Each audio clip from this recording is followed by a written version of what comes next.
menyampaikan Islam.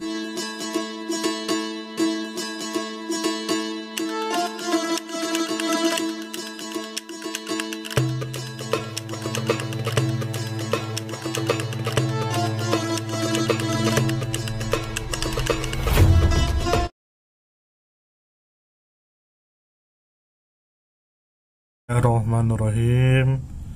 Bertemu lagi dengan channel Menjelang Tidur. Terima kasih sudah mau silaturahmi lagi bersama kami. Semoga ya kita bisa mengambil manfaat. Kita lanjut membaca buku terjemah Nurul Yakin untuk menambah kecintaan kita kepada Nabi Muhammad, karena tidak mungkin kita bisa cinta tanpa mengenal beliau. Jadi sedikit demi sedikit kita mengenal perjalanan beliau, kehidupan beliau untuk memperjuangkan agama Islam. Tatkala kaum musyrikin telah melihat bahwa tuntutan-tuntutan yang mereka ajukan tidak diterima, mereka bermaksud menggunakan cara lain, yaitu meminta kepada Rasulullah untuk mengeluarkan bukti-bukti yang menurut dugaan mereka Rasulullah tidak akan mampu melakukannya. Kemudian mereka sepakat untuk melakukan hal itu. Lalu mereka berkata kepada Rasulullah, "Hai Muhammad, jika engkau memang benar-benar seorang Rasul, perlihatkanlah kepada kami suatu mukjizat yang kami minta supaya engkau mendatangkannya, yaitu hendaknya engkau membelah bulan menjadi 2 bagian." Maka Allah memberikan mukjizat ini kepada Rasulullah sehingga terbelahlah bulan purnama menjadi 2 bagian. Lalu Rasulullah berkata, "Saksikanlah oleh kalian." Hadis mengenai kisah ini diriwayatkan oleh sahabat Abdullah ibnu Mas'ud yang termasuk salah seorang yang paling dahulu masuk Islam. Dan hadis ini diriwayatkan olehnya melalui banyak jalur sanad. Hadis mengenai kisah ini diriwayatkan pula oleh sahabat Abdullah ibnu Abbas radhiyallahu anhu dan sahabat-sahabat lainnya. Kemudian diriwayatkan oleh mereka melalui banyak perawi, sehingga hadis ini sama kedudukannya dengan hadis yang mutawatir. Peristiwa ini disebutkan pula melalui firman-Nya, "A'udzubillahi minasyaitonirrajim, iqtarabatis sa'atu wa syaqqal qamar." Telah dekat datangnya saat itu dan terbelahlah bulan. Quran surah Al-Qamar ayat 1. Tatkala orang-orang yang ingkar melihat mukjizat yang besar ini, di antara mereka ada yang berkata, "Sungguh kalian telah terkena pengaruh sihir anak Abu Kabsyah." Maka Allah menurunkan firman-Nya yang lain, "Wa iyarau ayatam yu'ridu wa yaqulu sihrun mustamir." Dan jika mereka orang-orang musyrikin melihat satu tanda mukjizat, mereka berpaling dan berkata, "Ini adalah sihir yang terus-menerus." Quran surah Al-Qamar ayat 2. Kemudian mereka meminta supaya Rasulullah mengeluarkan mukjizat lainnya. Mereka meminta hal tersebut tiada lain hanya karena terdorong oleh rasa ingkar dan keras hati mereka. Di antara permintaan yang mereka ajukan ialah seperti yang disebutkan di dalam Quran Al-Isra. Di dalam Quran Al-Isra ayat 90 sampai 93 yang artinya, "Kami sekali-kali tidak percaya kepadamu hingga kamu memancarkan mata kami dari bumi untuk kami, atau kamu mempunyai sebuah kebun kurma dan anggur,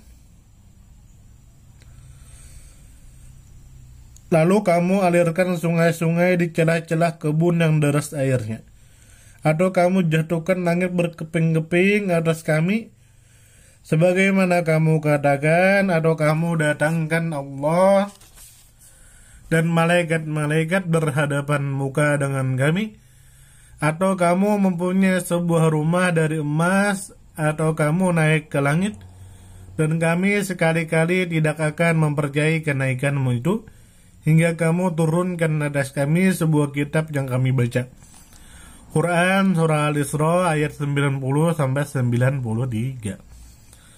Akan tetapi Allah Subhanahu wa Ta'ala tidak mengabulkan permintaan mereka, selain hanya menjawab permintaan mereka itu melalui firman Allah Subhanahu wa Ta'ala, Qul subhana rabbi hal kuntu illa basyarar rasula. Katakanlah, Maha suci Tuhanku, bukankah aku ini hanya seorang manusia yang menjadi rasul. Quran Surah Al-Isra ayat 93. Allah mengetahui bahwa apa yang tersimpan dalam hati mereka tiada lain hanyalah kepanatikan jahiliyah dan keingkaran.